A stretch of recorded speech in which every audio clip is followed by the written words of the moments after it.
The first thing you should know is that I wasn't hiding in the closet for dramatic effect. It wasn't some elaborate trap. I was fixing a warped sliding door in our guest bedroom closet when I heard voices coming down the hall. Her voice. And his. At first, I thought she was on the phone. But no, the second voice was here, in the house. In our house. And the second thing you should know? I wasn't supposed to be home. She thought I was at the DMV. I was. For 20 minutes. But the line was so long I bailed and came back early. Quietly. I didn't even call her. I just unlocked the door, kicked off my shoes, and went straight to that cursed closet to deal with it while I still had motivation. So when they walked in, Delaney and her coworker, Theo, I froze. Completely. I didn't even breathe. The closet door was cracked an inch. And I swear to you, I saw his hand brush her back as they stepped into the room. Our guest bedroom, where her mother sleeps when she visits. I wasn't sure what to think until I heard my own name. I just think he gets controlling sometimes, she said, tossing something onto the bed. Her voice wasn't angry. It was worse. Calm. Casual. Theo laughed. Because you didn't agree about the campaign budget? That's not controlling, it's being boring. He's safe. Safe. Like a Volvo. Or a life jacket. Or a prison sentence. She didn't say anything for a moment. Then, you're not wrong. Right there. No hesitation. No, hey, don't talk about him like that. She agreed. And she sounded relieved to say it out loud. I don't know what came over me, but I stayed in that closet like a coward. I didn't burst out. I didn't scream. I just sat there, heart pounding, trying to swallow the bile rising up my throat as I listened to my wife let this smug designer shirt-wearing bastard trash me like I was some forgettable roommate. Not her husband. And that's when the argument started. Not between them, between Theo and her. It started with a joke he made. Something about how she could do better than this house. That I should have bought something newer, something bigger. She laughed at first. But then she got defensive. Not about me, about her image. About her reputation at work. Theo pushed. He said something about her playing both sides. You want to look like a devoted wife at the company party and flirt like you're single at lunch. That's when her voice rose. But here's the part that really killed me. She said, don't twist this. You know I care about you. But he's still there? He's still in the picture. Like I was some logistical problem. An obstruction. He shot back with, you're either with me or you're not. And without skipping a beat, she said, then I'm with you. I didn't hear anything after that. Because I opened the closet door, finally, and stood there like an idiot. And what happened next? I only said one sentence. Just one. 7 words. But that sentence ripped through the room like a blade. It changed everything. And it made her realize the one thing she never expected. I wasn't safe. I was done. I stood there in the doorway, fresh out of the closet, literally and emotionally, and they both froze. Not like in the movies, where people gasp and back away, or knock over a lamp in panic. No, they just stared. Like I was the one intruding. Like I had crossed some boundary they had set, and I was the problem now. My heart was pounding so hard I could barely see straight. My palms were soaked. My lips were shaking. I looked at her. This woman I'd kissed goodbye that morning while she pretended everything was normal. And I said the first thing that came to my mouth. You just picked the wrong man, Delaney. 7 words. That's all. But they cut something open in the room. Theo's face shifted. He turned away like he wanted to disappear. And Delaney, she didn't cry. She didn't shout. She didn't flinch. She just looked at me like she was trying to calculate how to spin the situation. You weren't supposed to be home, she finally said. That's it. No denial. No apology. Just a flat, cold observation, as if I was an early Amazon delivery screwing up her schedule. The amount of venom behind those words nearly knocked the air out of me. I don't even remember how I responded. I think I laughed. Not because it was funny, but because my brain had no idea what else to do. Theo mumbled something about leaving and walked past me like I didn't exist. I didn't move. I just listened to his footsteps echoing down the hallway until the front door opened and clicked shut. And then silence. The kind of silence that buzzes. Delaney sat on the edge of the guest bed like she was tired of standing in her own mess. I remember staring at the wrinkle in the blanket beside her, wondering how many times she'd sat there with him. How many half-lies she'd told me after work. How many days I'd come home thinking I was the only man in her orbit when really, I was just orbiting around the edge of something I never understood. I didn't sleep with him, she muttered. I almost asked, do you want credit for that? But I bit my tongue. Because honestly, I didn't care. This wasn't about sex. This was about betrayal in its quietest form, the kind that festers under your nose, smiling at you while it rots everything you thought was safe. She asked if I wanted to talk. I said no. I said I was going out for air, and I didn't know when I'd be back. That was 2 days ago. Now I'm sitting in a roadside motel with a vending machine that only takes coins and a bedspread that smells like bleach and desperation.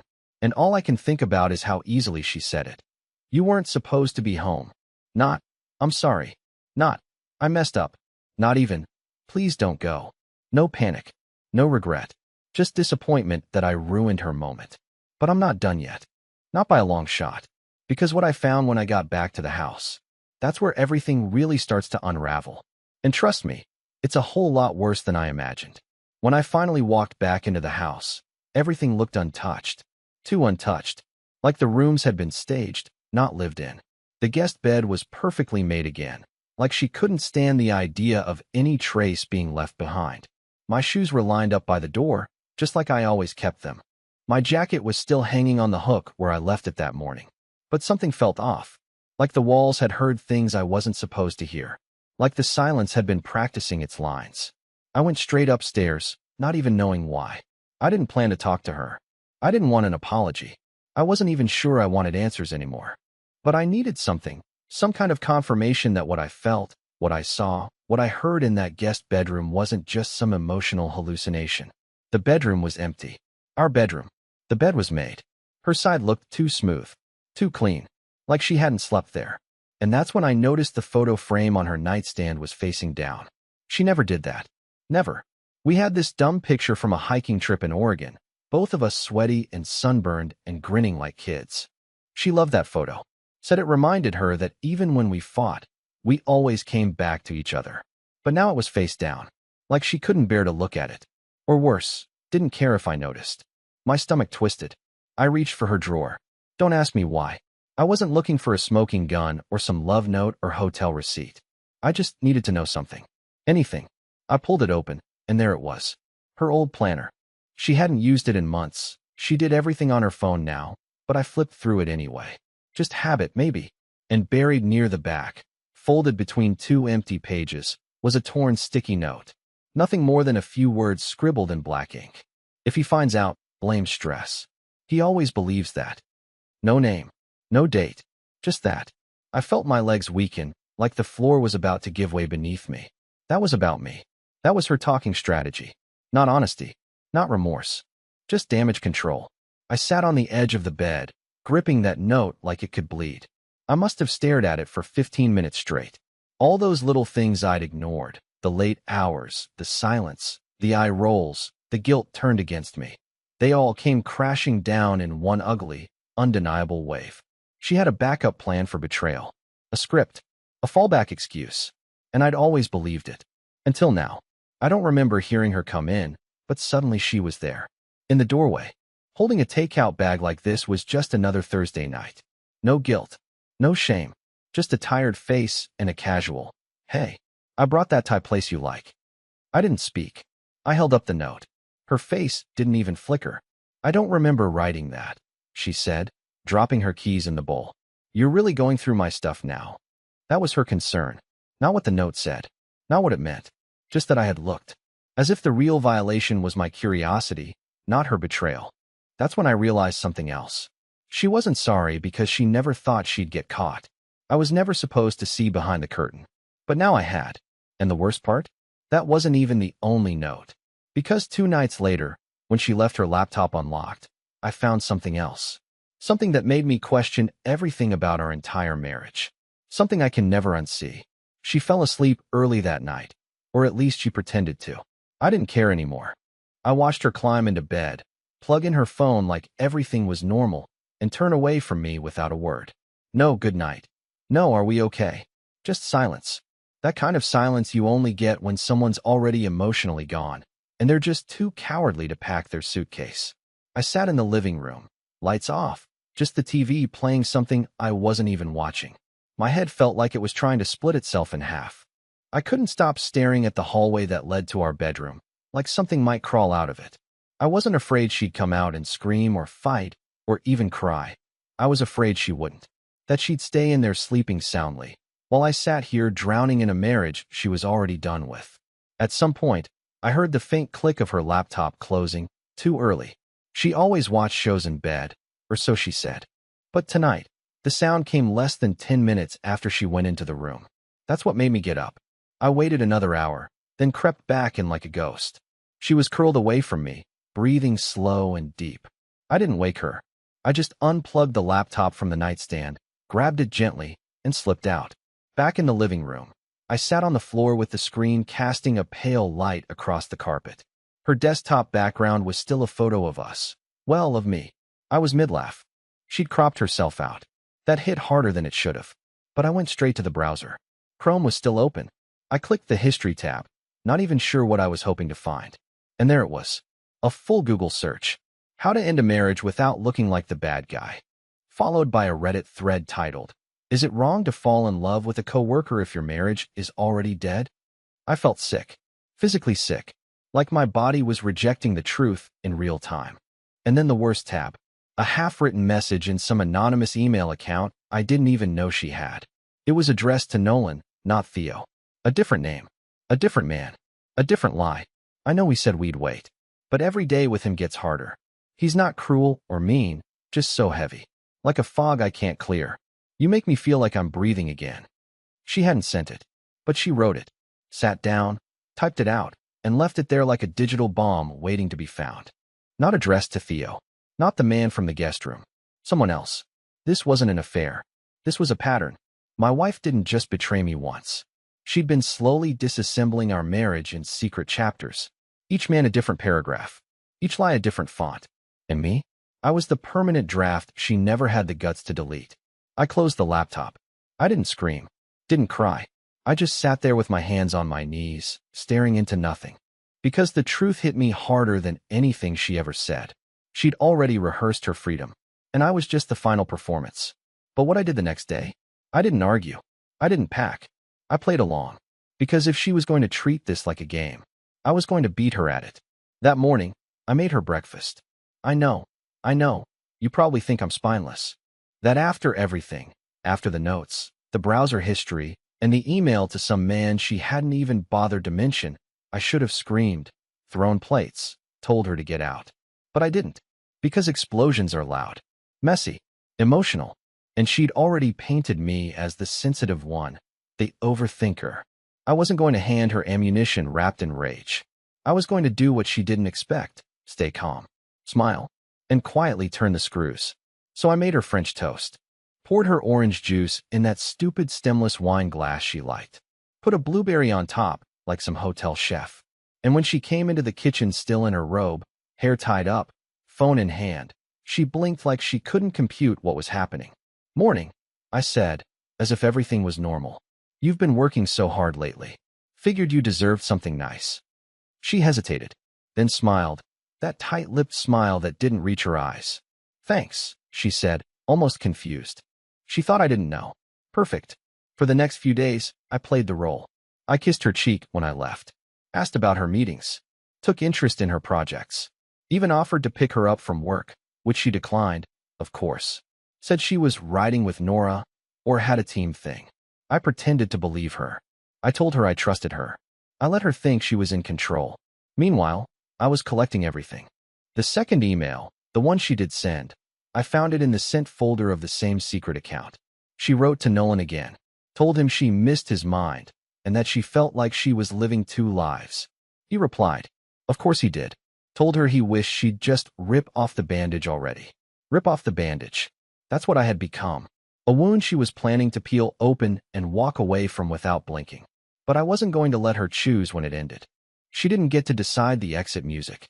I did. I started moving things. Quiet things. I changed the password to our joint cloud account. Removed her from the backup drive. Switched all the online billing to my personal email. I even checked the deed on the house, and thank God, it was in my name only. Bought before the marriage, never updated. Then I visited a lawyer. Quietly. Privately. I paid in cash, because I knew she still checked the joint account from time to time. I made copies of the emails. I forwarded them to myself, to a locked folder. I printed them out, sealed them in an envelope, and put them in the bottom of my toolbox in the garage, the one thing she never touches. Each night, I'd lay next to her pretending to be asleep, and I'd listen. She texted him under the covers. She giggled once. At 11:42 p.m., I stared at the ceiling and counted cracks in the plaster while my wife whispered lies 2 feet away from me. But I was done being the guy in the closet. I was going to show her that safe doesn't mean weak. That quiet doesn't mean blind. That I could be cold, colder than she ever expected. And I'd already started with her job. Because Nolan? He made one mistake. He used the company email. And HR loves emails like his. It was almost too easy. I didn't even have to fake being righteous or vengeful. I just printed Nolan's emails to my wife, stapled them together with timestamps, and included one of her replies that mentioned their boss by name. Not emotional stuff. Just cold, professional-looking evidence that someone in their office was using company email to pursue a relationship with a married colleague and dragging the firm's image into it. I dropped the envelope off at the front desk. No name, no note. Just ATTN, HR, and the internal ethics code scribbled in the corner. Then I walked out. No fingerprints. No digital trail. Just silence. 3 days later, Nolan was called in. I only know this because Delaney came home that night acting strange. Her makeup was uneven, her shirt wrinkled, and her voice thinner than usual. I asked her how her day was, and she just blinked for a second longer than normal, then said, "Fine. Busy." But her hands were trembling. I knew what had happened. I could imagine it. The stiff office, the fake politeness, the HR director's calculated expression as they slid a few papers across the table and said, "We need to talk about this." Nolan probably tried to spin it, laugh it off, maybe even throw Delaney under the bus. Cowards like him always crack first. But I waited. I didn't say anything yet, because I wasn't finished. The next day, I casually told Delaney I'd be late coming home, said I had a drinks thing with a former coworker. I even sprayed on that awful cologne she hates just to sell the image. She barely reacted, just nodded and muttered something about meetings. But she was nervous. She was watching me now, and that's what I wanted. Later that night, I walked into the house and found her standing in the kitchen holding a glass of wine, not drinking it, just holding it. She was wearing one of those long cardigans she always curled up in when she was spiraling. She didn't even look at me when she spoke. "Something happened at work today." I pretended to be surprised. "Yeah? What's up?" She turned slowly, like the weight of the day had been crushing her spine. "Nolan's being investigated. They found emails between us." I raised my eyebrows, just enough to make it look real. "That sucks." She searched my face for something, guilt, knowledge, anything, but I gave her nothing. Just a shrug and a sip of water. She waited. I stayed silent. The tension in that room was electric. Finally, she whispered, "Do you think someone tipped them off?" There it was. The seed of paranoia. I shrugged again. Wouldn't be the first time someone got jealous in that office. You know how it is. I saw her throat tighten. She nodded, lips pressed together. I slept like a baby that night. By the end of the week, Nolan was suspended. Delaney was on probationary leave, pending further review. Apparently, the firm had just secured a major client, and the last thing they wanted was internal scandal tied to their name. Corporate image, you know? But here's the twist, the real one. Delaney didn't blame me. She blamed Theo. Remember him? The guy from the closet? The first one? I overheard her on the phone the next night, in the bathroom with the water running. I think Theo found out. Maybe he told someone to get back at me. You remember he got weird after I ended things, right? So now he was the villain. She was burning bridges in every direction, not realizing the match was still in my hand. And I still hadn't even told her I knew. Because what I was planning next wasn't going to be loud. It was going to be permanent. The most surreal part of watching someone fall apart is realizing how good they are at pretending they're not. Delaney still made the bed every morning. Still texted our neighbor back about the garden club.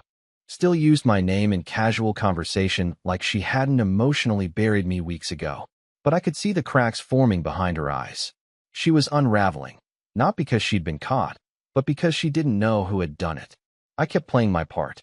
I was soft-spoken, supportive, even asked if she wanted to talk about things. She said no. She was fine, always fine.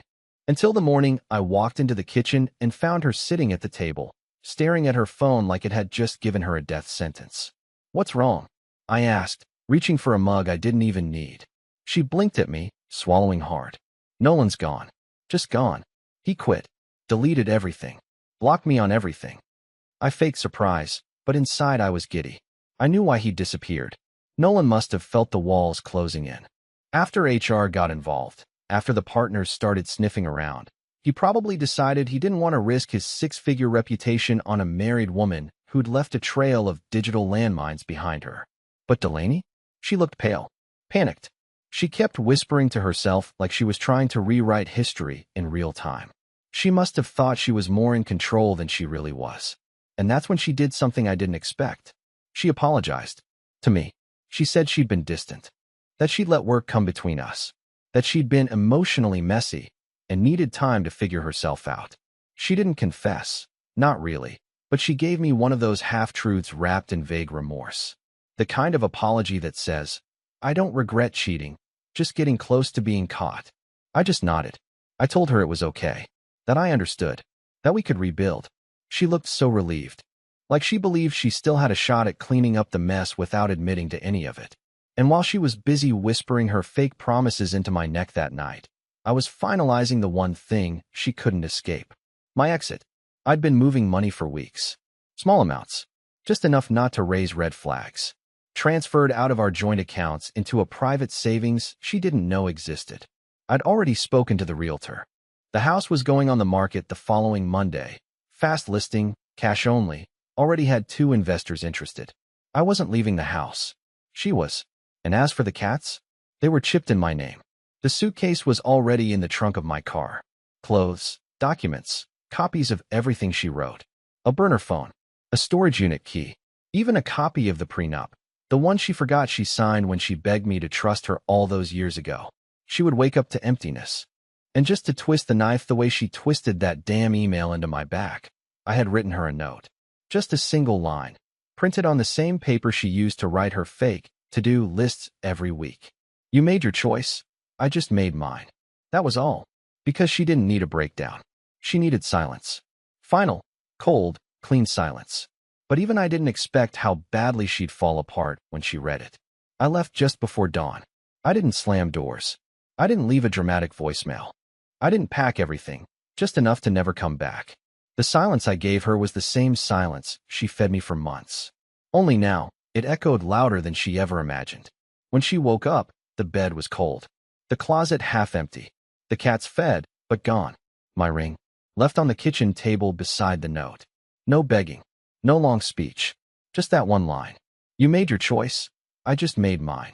It took her exactly 47 minutes to start calling. I didn't answer. She texted. Dozens. Voice notes. A photo of the empty closet. What is this? She wrote. Finn, come back. Please. I didn't. Because for the first time in years, I could breathe. The storage unit I'd rented felt like a sanctuary. Small but mine. No lies in the walls. No one checking their phone at midnight. No whispers behind bathroom doors. Just peace. I slept on an air mattress the first night, under a blanket I hadn't shared with anyone but myself in 6 years. I slept like a man who had finally stepped out of the storm. 2 weeks passed before I heard from someone who wasn't her. It was her sister. She messaged me privately, said she didn't know what had happened, but that Delaney was not okay. Said she'd been crying nonstop, missed work, even tried to visit my parents pretending it was just to talk. I didn't respond, because at some point, you have to stop rescuing people who set the house on fire and blamed you for the smoke. I focused on rebuilding. I found a small design firm across town. Nothing flashy, but the people were kind. Supportive. I told them I'd gone through a rough patch, and they gave me space to prove myself. And I did. I worked late not because I was trying to escape home, but because I loved what I was doing. I started smiling again. I ran into an old friend from college at a bookstore one night. Her name was Clara. We talked about obscure novels and ugly coffee mugs. No expectations. Just real conversation. 3 weeks later, we had lunch. 2 months later, we couldn't stop texting. Clara knew about the divorce. I told her the truth, slowly. She didn't flinch. She didn't pity me. She just listened. And then she said something I'll never forget. You weren't too sensitive. You were just with someone who didn't value how deeply you felt. It hit me like a wave. Because that was it. That was the truth I'd been trying to chase in the middle of all the lies. I was never broken. I was just with someone who resented my ability to care. Delaney? She still sends messages. Once a month, usually after midnight. Always the same tone, guilt, confusion, sometimes anger. The last one simply said, I still don't understand what happened. But I do. She picked him, then another him, then another, and I finally picked me. That was the ending.